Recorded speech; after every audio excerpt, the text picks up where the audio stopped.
It's absolute ridiculousness. Open for in-person classes or stick with remote learning? That's the difficult choice colleges are facing as the fall semester begins. A number of prominent colleges and universities have already welcomed students back for classes, only to reverse course because of COVID-19 outbreaks. Colgate University in North Central New York has managed to open its campus and keep it open so far after some careful planning. Errol Barnett went back to school to see how the university is trying to stay safe and stay in session. How the You're not coming back. How the university is to stay safe? No, it's how the university is going to imprison their students and to brainwash them into thinking communism is okay. Back to normal. You're coming back to a new normal. No. That's Brian Casey's message to the returning 2,500 students at Colgate University in upstate New York. We are outside Lawrence Hall. To bring them back, the president of the 2-century-old school has an unprecedented plan. So you enter, you have to come immediately to the right, where a machine will instantly take your temperature. Wouldn't it be funny if every single person that walked through those doors had something on their head that was like 105 degrees hot, so it registered them as thinking that they had a fever when they really didn't, to mess up the system and cause an alarm to go off? Literally every single person that walked into the door. And then when they got hunted down and interrogated, they would say something like, "Oh, what are you talking about? I don't know what you're talking about. I'm not sick. I don't have a fever. How do you know? How do you even know? Are you my doctor?" And interrogate them right back about why they're being interrogated about their health without their permission when they didn't even sign anything. Well, I don't know, maybe they'll make you sign something now, but when they weren't even told, about them, the school playing doctor. And this camera is using infrared technology to detect and assume your temperature. Yep. So every classroom now shows you the physical distancing patterns, and then you can see that all the chairs have been pulled 6 feet apart. So how about when this happens and everybody comes to class and every single person who is supposed to occupy those chairs decided to scoot their chairs together and rearrange it immediately upon entering in the room, rearrange the chairs to be how it's supposed to be. And when the teacher started saying, "No, what are you doing? What are you doing?"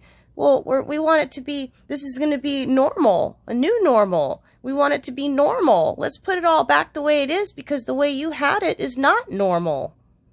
Only 9 students at a time. In a room that probably would have had 20 to 22. Wow. So this is a small lecture hall where you can see that the seats have been blocked off. But more importantly, you see a camera off to our right that as the professor moves, the camera and the monitor move with him. So for those who are watching from home remotely, they're getting the whole classroom experience. No, they're Casey not. decided against all remote learning and If they're not going to be able to attend, they better get a big, huge, giant discount on their bill. instead structured a reopening plan with advice from medical and scientific experts. The key? A mandatory 2-week on-campus quarantine as step 1. You mean all learning is initially prison. virtual. Meals delivered straight to students' dorms. Kidnap. And time spent outside scheduled. Scheduled outdoor time. They're going to kidnap your child for I don't know if if it's an older person on their own, same difference. They're going to kidnap you. You have to be willing to be kidnapped for 2 weeks to attend their indoctrination center. Okay, got it. Its faculty and staff are also undergoing routine testing. Why do you think this might be the safest approach? All of our students will have been tested before they show up, upon arrival, and during the quarantine toward the end. So we will know at the end of those 14 days that any student coming out will have had 3 negative tests within a normal period in which the disease exhibits itself. Notice how he keeps saying normal, normal, normal. They're trying to indoctrinate you into thinking that this is normal when it's not. It's a secluded community. Alex didn't have a chance to return home to Vietnam when COVID-19 closed the school in the spring. The international student has been living on campus ever since and supports the quarantine. What do you say to other students who are fearful in coming back to campus? I think the fear is totally valid. The fear is totally valid. So she's condoning being extremely fearful of getting sick. Oh no! Our bodies aren't... We're not supposed to get sick. Well, technically we're not if we take good care of our bodies, but that is something that ends up happening, as a result. But, oh no! I'm very nervous about everyone coming back. How risky do you feel it is for you to be on campus? I actually think it's less risky for me to be on campus rather than returning home. Mariana Lemon is willing to make sacrifices for the on-campus experience. The freshman from the Bronx moved in over the summer. I still want to have a freshman year, and I'm still here, and I'm honestly willing to always be in my room and just take classes online from my room and only talk to my roommate and maybe have the social distance lunches or dinners kind of deals outside when it's still warm out. So I'm willing to have a alternate freshman year if that's what it takes. The students we spoke with admit the lack of socializing will be difficult. When you're apart, you're not building that kind of connection that you would have when you're here. Especially for a linebacker on the school's football team. AJ DeSantis says team building is the point. That's one of the most important things in football because it's not one guy in the field at a time. It's many guys on the field, guys working together, special teams, offense, defense, everything together. If there's one thing we've seen nationwide, from Georgia Tech to the University of North Carolina at Chapel Hill and USC, it's that college students will still socialize in large groups despite the risk. Good, leading those campuses to either shut down or quarantine infected students. Casey has a plan for that too. Oh, infected? So, because a test that's not even designed to detect something that doesn't exist, it only detects toxic waste from your body, genetic waste material from your body, trying to detox when your body is basically just trying to detox, whether it be environmental or something you're doing yourself with your diet or just the natural process of the body shedding excess DNA waste, then you're considered infected. Okay, got it. We're doing wastewater testing. The virus exhibits itself in wastewater often before you see it in your mucus or your blood. Really? Yes. Wow, I haven't even gotten to that part yet. This is all, I'm listening to this for the very first time. Notice how he said the virus is detected in waste, and I had just got done talking about DNA waste that our body sheds. Fecal matter and all that, and urine and all that is part of our body's waste. So we have put readers, wastewater readers, on all of our residence halls, all of the houses on Broad Street where a lot of our students live. So if we detect any increase in the virus, which you'll see first in wastewater, we will immediately test everyone in that particular house. How much is it costing you to do this? Millions of dollars. We purchased a hotel, so we have a quarantine site. Ooh, look at that smirk on his face when he said that. We purchased a hotel after he said millions of dollars. How about taking all those millions of dollars that each and every college and organization out there that is claiming to have spent that much money and put that money towards helping those in need, people who have lost their jobs from this scamdemic, and help them to feed their families? How about just, even if there wasn't a scamdemic, that means that just goes to show that these people have the money to help those in need regardless. But now let's see, let's watch him brag about his hotel. Millions in the singular, or are we approaching $10 million? We are below 10 million. 3 rounds of testing, rapid testing machines. All of our dining halls had to be completely retrofitted to have grab and go. Extra staff to do the testing. You know, we're north of $4 million right now. That's a lot of money just out of pocket. So you want this to work? I want this to work. So much so, President Casey is currently living in a dorm room himself, neighboring his students for 17 days. If I'm asking you to do this, I'll do it too. So whatever food you're eating. Oh, he probably lives in a big fancy house, financially well off. Of course it's going to be easy to say, oh, I'll go stay in here for 2 weeks just like you guys too. I'm going to eat. Whatever rules you have about when you're allowed outside, that's when I'll go outside. So I'm doing it with so you can make No your special big treatment? bucks. Are we supposed to believe Your money. that? From the college president? The fact that I have a single with my own bathroom strikes people as a real plus.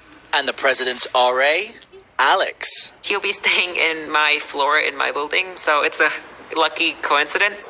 Are you going to lay down the law if you see Yes. the president break the rules? Yes, I am not afraid to have that conversation. Okay. We will be following up. Okay.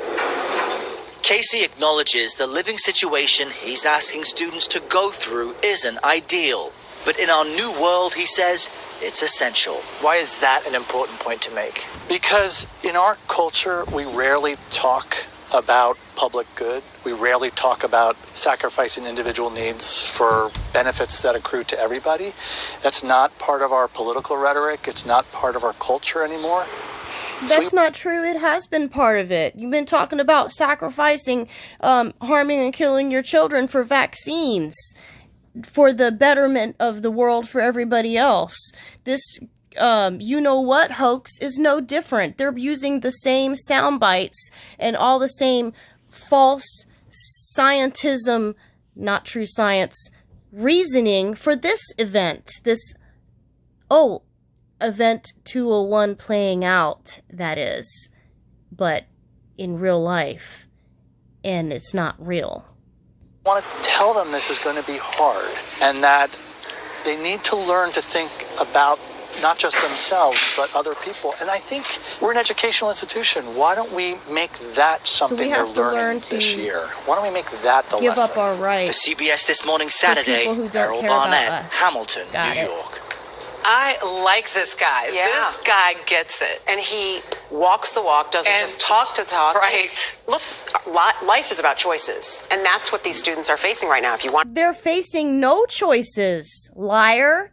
be on campus, here's an option. Yeah. He Life might is get it. not It doesn't about mean all choices 20-year-olds when you have when you're always living in a get world it. like Without a this. doubt. Yeah. It's tough. We all admit it. Socializing is part of the college experience. Right. But you know, college experience. as Americans, we forget freedom is oftentimes not free, and with it comes great responsibility. No. See, there she says it right there. Freedom is not free. And then that's true. That's a little bit of truth stuck in there.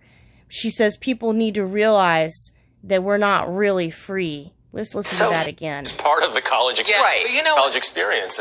as Americans, we forget freedom is oftentimes not free, and with it comes great responsibility. So because we're not free, it's our responsibility to continue to stay free, to not stay free, right? Okay, got it.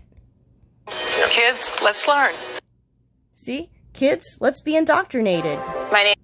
I wanted to share the comments on here in disagreement to this and sharing the, I'm sure there's going to be a few brainwashed people that are going to come into the comments wanting to say stuff like, oh, this is such a good thing that the school's doing, and then they'll come across the comments, of what everyone's saying here. This is being celebrated? It sounds like prison, not university. How willing everyone is to give their freedoms over, and for a population that is the least at risk. And media and politicians are lauding this as exemplary? No, no, no. I give them exactly $0 of my dollars. It's not a new normal. There's nothing normal about what this school is doing. This is absolutely ridiculous. The major news centers should have the lying thieves in them dragged into the streets and be tarred and feathered.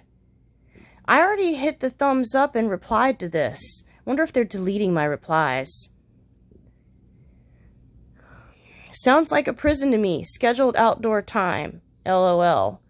Every time I see one of these, people that are spreading truth and facts about this disgusting. I hit reply, and I'll show you what I've been doing. I gotta find one that I haven't already replied to. Lies, scamdemic. I'll hit the thumbs up and I'll hit reply. And then I'll do, thanks for speaking up, I agree. Oopsie, I already did that one, but it made it look like I didn't for some reason. Because it showed, see how it showed, it didn't even show the like, and then I hit the like thinking I hadn't liked it yet, but I did. Now it shows it. The good news is these indoctrination centers will face complete financial destruction. It's not a new normal. This is not normal at all. Do not comply. New nonsense. Once you understand everything on TV, news is a lie. It all makes sense.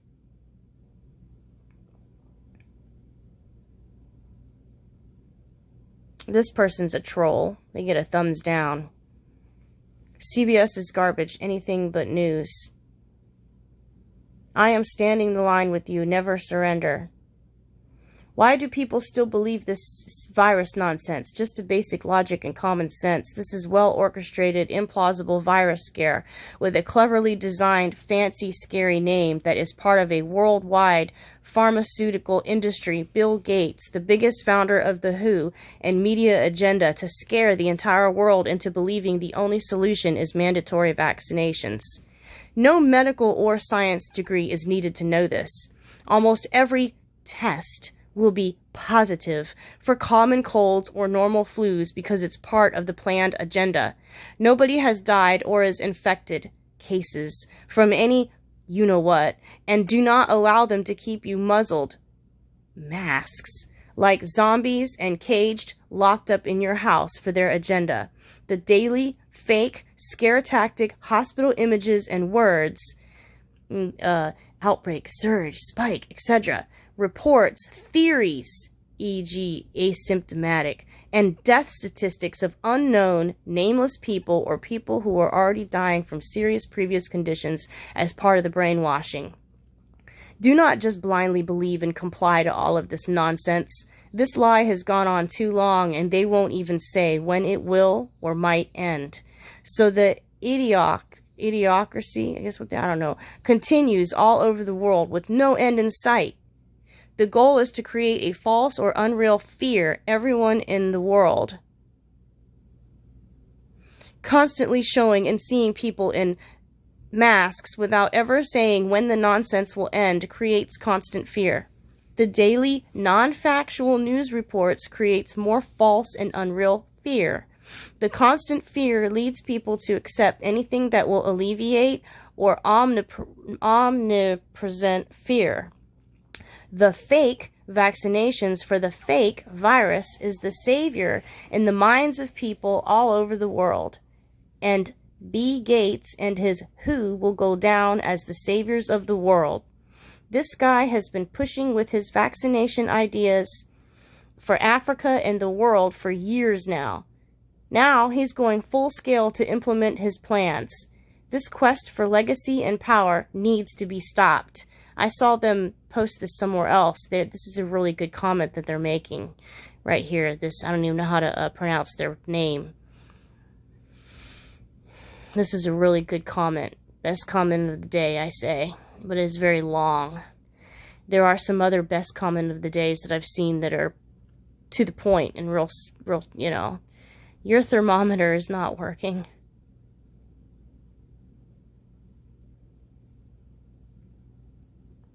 This is programming. Yep, so true. This person, this Jean Henry Dunant, is a brainwashed sheeple. If you were better educated, you would see these wise precautions during a pandemic. And then this person right here replied, Jean Henry Dunant, it's your education that's making you blind, and illustrated True Owen's point. Yep, so true.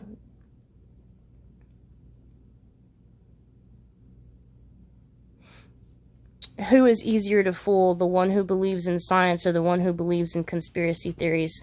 That just proves that this Jean Henry Dunant person is severely, severely brainwashed because they're using the word science to talk about scientism, the cult of scientism. And if you don't know what that is, I have a video of that in that I mirrored and on my channel, and it's a whole thing that somebody else did, and I have nothing to do with it. I just mirrored it to share it, and talking about what exactly scientism is. But to put it in a nutshell, to put it real shortly, it's false beliefs that are really not based on science. They're just based on theories, and more like just theories.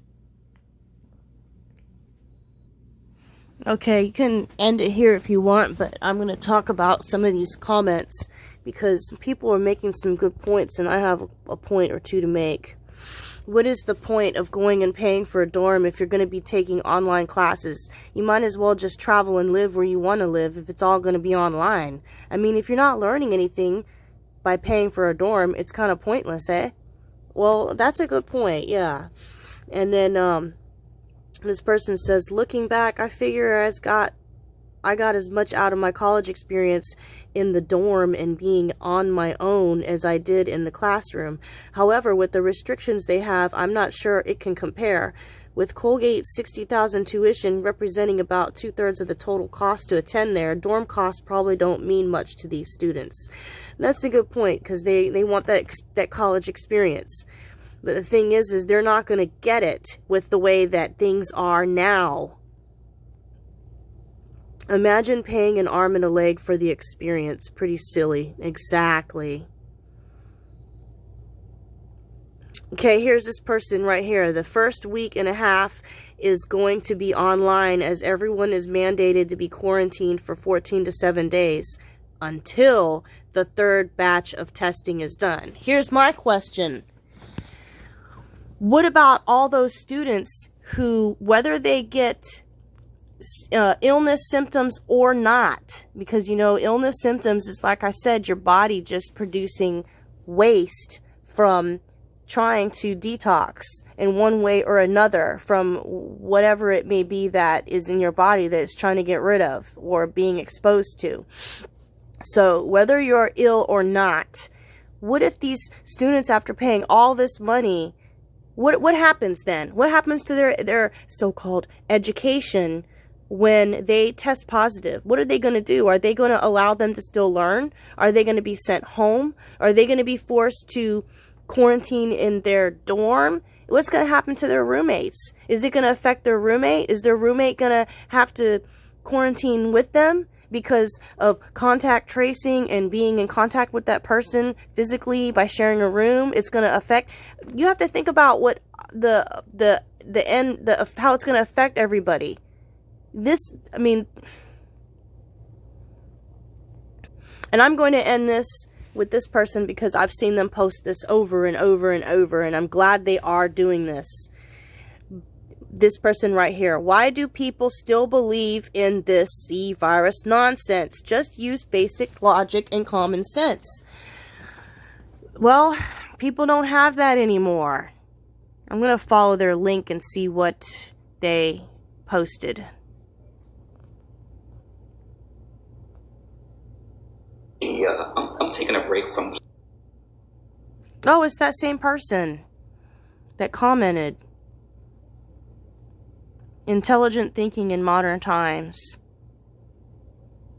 Guitar right now, something I love to do. It's just a hobby. I'm not the greatest, but I really enjoy it. But I really want to talk about just basic intelligence and basic intellect and basic common sense, especially with all this that's going on in the world right now that basically has people losing their minds with this thing that's supposedly going around the world, you know, causing all these problems.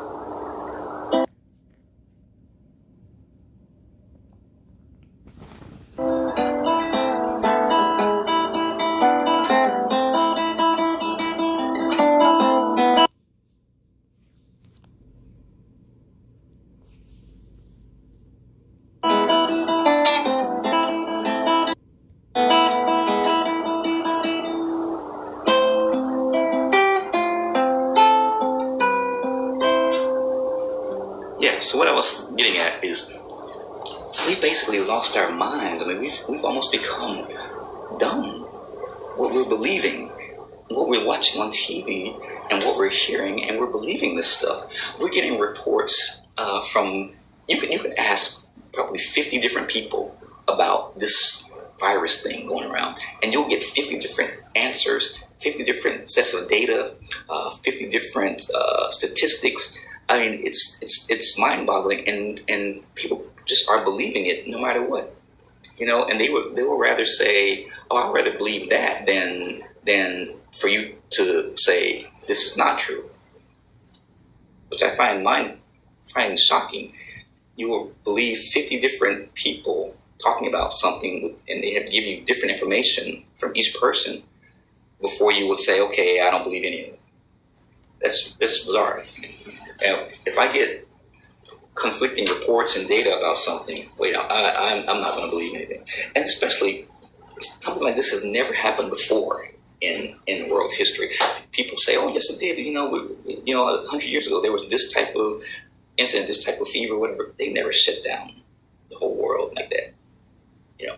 And even the data, it came from newspaper reporters. And they estimated everything, so don't believe that, you know. And there was no mass media, spreading this information that's basically scaring the public right now with a bunch of information that is hardly been proven. And of course, back then there wasn't, so people just went about their lives, and we would be doing the exact same things right now if it weren't for, you know, the mass media and computers. You know, they talk about the data of this and what it does to you. This thing has been studied. The data is there. You know, I'm not a doctor. I don't claim to be a doctor, but the data has been there, and they're trying to make it out to be worse than what it really is, just so you can keep watching. They want you to keep watching, so they got to make it to be worse and worse. And the more you keep watching, the more stories they're going to tell you about things on people. You know, these mass graves and these people in these crazy outfits, you know, running around carrying people in stretchers and ambulances everywhere, which, you know, if you go to any hospital or anywhere near you, you will not see anything like that. But we watch it on TV and we believe it. You know, truckloads filled with people who have passed away, truckloads, and you will not believe how many people believe it. I mean, we're talking about most people, you know, and if you ask them for evidence, you get nothing. You know, they'll say, "Oh, we heard reports," you know, and that's all they need. You know, forget about what is being reported. You know, when anybody who has any symptoms, you know, or feels a little sick, or anybody that passes away, you know, it's boom, it's automatic. You know, caused by that rogue thing that came from China. You know, think about, quarantining and social distancing and all of these things and wearing these things over your faces.